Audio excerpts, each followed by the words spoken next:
Alam niyo mga turista na pupunta dito sa ano. Huwag niyong gawin to. Huwag niyong gayahin to ito, ano to advice lang. Huwag niyong gayahin to sa mga turista na pupunta dito. Tingnan niyo naman oh. Ang daming vandalism oh. Dapat hindi ganito eh. Binigyan na nga tayo ng kasiyahan tapos dudumihan lang natin. Ayan oh. Shout out kay JN Joyce oh. Yan. Oo. Yan oh. Daming vandal oh. Oh, shout out yan. Dito yan sa Igrot Stone Kingdom oh. Ayan. Siguro kung mapanood nyo to, tigilan nyo yung ginagawa nyo. Yung mga pangalan na nakabandal dito. Baguhin nyo na yung mindset nyo kasi binigyan na tayo ng kasiyahan dito. Pero, ayan.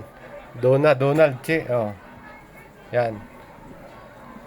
Huwag nyo nang ulitin to kasi nasisira yung view ng, ng pasyalan.